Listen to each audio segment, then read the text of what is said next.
Comme tous les outils rectangles et cercles de sélection sont associés à une barre d'options qui apparaît naturellement au-dessus dès que vous sélectionnez l'outil. Et donc quand je prends le rectangle, eh bien, je m'aperçois que j'ai bon nombre de boutons ici. Alors on va expliquer les plus importants. Et je pourrais imaginer évidemment ici que j'ai besoin de sélectionner cette première partie de cette fenêtre-là. Donc avec l'outil rectangle, évidemment, c'est parfaitement adapté. Mais je m'aperçois que quand j'essaye de sélectionner la deuxième partie, eh bien, la première partie de ma sélection disparaît automatiquement. Alors comment je vais faire? Je vais être embêté, donc ça m'obligerait à travailler séquentiellement, étape par étape, ce qui est bien évidemment trop long. Alors la première des choses que je vais vous rappeler, c'est que parmi les options, il y a notamment ces options de rajout pour le bouton numéro 2, de suppression pour le bouton numéro 3, et enfin d'intersection, c'est-à-dire de fusion de deux sélections existantes, si elles se superposent naturellement, pour en faire une intersection. Et donc, si je souhaite ici rajouter la deuxième sélection de ma fenêtre, je vais prendre le bouton numéro 2, Ajout, et ça va me permettre tout bêtement, lorsque je clique et je glisse, de rajouter une deuxième partie de ma sélection directement, sans perdre pour autant la précédente. Et c'est à partir de là, évidemment, que la barre d'état contextuel qui apparaît automatiquement ici me permet, pourquoi pas, d'intervenir dessus. Alors si on veut rester simple, ça serait pourquoi pas modifier la sélection si elle est trop grande ou trop petite. Donc là, je pourrais la modifier, intervenir un petit peu dessus. Alors évidemment, j'interviens sur les deux sélections en même temps puisque je les ai associées. Mais ça me permettrait aussi, pourquoi pas, d'intervenir sur le pot de peinture de remplissage pour appliquer une couleur de fond, une couleur noire, blanche, grise, ou n'importe laquelle à l'intérieur, mais je pourrais aussi, par le biais de ce petit bouton qui est ici, commencer à effectuer un réglage qui va apparaître ici, et donc, vous voyez, j'ai automatiquement des réglages, comme par exemple un coucher de soleil, et donner des reflets directement un peu ensoleillés dans ma fenêtre. Voilà, c'est juste pour vous montrer quelques exemples, associés au fait que la barre d'état contextuel et quelques options de la barre d'options commencent à me donner potentiellement les moyens de faire des réglages à partir d'une sélection rectangulaire. Alors qu'est-ce que m'apporte le contour progressif dans une sélection? Et notez que tout ce que je vous raconte là est absolument valable exactement de la même manière pour l'outil ellipse de sélection. Donc je me permettrai simplement de faire une séquence rapide sur l'outil ellipse, mais vous verrez que ce sont exactement les mêmes options, donc il n'y a pas grand chose à rajouter là-dessus.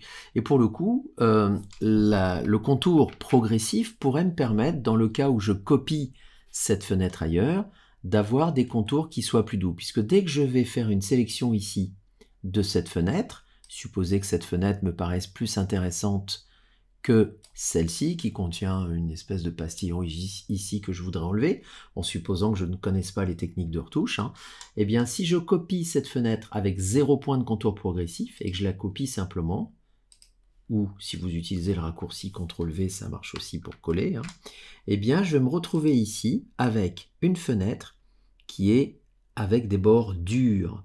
Des bords durs, ça veut dire que la sélection de ma fenêtre se fait de manière très précise, très carrée. Et vous voyez que si je me réfère à un collage sur une fenêtre dans un dézoom assez marqué, personne dans la salle ou dans la pièce sera capable de dire où était la fenêtre d'origine, parce qu'on est quand même sur des notions de copier-coller très simples, et ça fonctionne très bien. Donc, vous voyez, donc j'ai pu faire du montage et de la retouche à ma sauce, très à l'ancienne, si je puis dire, mais bon, vous voyez que c'est quand même pour dire que ça marche quand même. Donc je vais simplement me permettre de mettre le calque ici à la poubelle, si vous me permettez ici, pour revenir à l'état précédent. J'aurais pu également demander à annuler en utilisant le raccourci CTRL-Z, que je vous invite à noter, CTRL-Z étant un raccourci qui annule la ou les dernières manipulations. Alors qu'est-ce que m'apporte le contour progressif ici? Eh bien si, au moment où je vais faire ma sélection, je rajoute ici un léger contour progressif, et vous voyez que dans ma démarche, dans la palette d'options, plutôt que de taper une valeur ici, je clique, je maintiens, je glisse vers la droite, et vous voyez que ça me permet de faire évoluer ma valeur tranquillement, vers la gauche je la réduis, vers la droite je l'augmente, et je vous invite à bien retenir ce système-là, parce que ça va marcher dans plein d'autres cas de figure que nous verrons plus tard. Donc ça évite de rentrer ici une valeur, vous jouez sur le curseur, de manière horizontale comme ceci, pour augmenter la valeur ou la réduire. Donc là, un contour progressif de l'ordre de 4 points est déjà énorme sur ce type de sélection, donc je vais monter à 3-4 points pour vous montrer, et je vais refaire tranquillement la même sélection que tout à l'heure. Alors, votre obligation à vous, utilisateur, puisque vous êtes dans des outils de sélection manuelle, c'est d'être précis. Et voyez ici que j'ai généré une sorte d'arrondi, puisque le contour progressif inclut, là j'ai mis beaucoup, 4 points, inclut une sorte de contour flou, qui fait que lorsque vous allez copier cette information-là avec CTRL-C ou édition copier, et que vous allez coller cette même information sur ce même montage, vous voyez que le contour est flou. Ce qui permettrait éventuellement une intégration peut-être plus douce de ma fenêtre à l'intérieur de l'autre fenêtre. Donc voilà un exemple concret de ce que peut apporter la notion contour progressif. Donc je vous rappelle, bouton 1, sélection normale, bouton 2, ajout, bouton 3, suppression. Dans quel cas la suppression m'intéresse? Je vais annuler l'étape précédente, je vais enlever le contour progressif, j'ai fait une sélection de la fenêtre de gauche avec le bouton numéro 1, j'ai fait avec le bouton numéro 2 un rajout de sélection, alors je vais assez vite volontairement. Donc j'ai légèrement débordé, ma sélection ne me plaît pas trop, etc. Et du coup je me dis, ouais mais la sélection numéro 2, finalement je n'en veux plus. Donc je vais prendre le bouton numéro 3, suppression, et je vais simplement encadrer la sélection en faisant en sorte de ne pas déborder sur la sélection de gauche. Et vous voyez que lorsque je lâche ma souris, la sélection a été légèrement soustraite.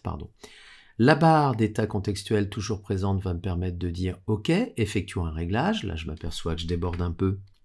Eh bien, je pourrais, pourquoi pas, avec le pinceau ici, transformer ma sélection, et réduire un peu, voilà, faire en sorte d'affiner un petit peu ma sélection. Vous voyez, l'idée c'est ça, c'est de réajuster finalement ma sélection. Je termine, et j'ai une sélection qui est légèrement plus concentrée. Dernière chose, les boutons qui suivent, nous les verrons dans des séquences ultérieures, notamment dans la partie fondamentaux, dans la partie perfectionnement, puisqu'ici vous avez, voyez, des styles qui sont peu utiles, je dirais, puisque la taille fixe vous impose une zone de sélection d'une taille donnée. Alors ça, c'est un truc que j'imagine assez mal, sauf peut-être pour sélectionner des boutons dans une interface de téléphone ou ce genre de choses, vous avez toujours les mêmes tailles. Mais faites attention à ça, parce que si vous êtes calé sur des proportions fixes ou tailles fixes, vous allez vous demander pourquoi vous ne pouvez pas sélectionner ce que vous voulez dans l'image. Donc moi, je vous conseille plutôt de rester en mode normal, et vous aurez compris que mon propos, c'est de m'atteler à vous présenter les options qui sont utiles en production. Celles qui pourraient éventuellement vous bloquer, soit on n'en parle pas, soit on fait attention de les utiliser avec modération.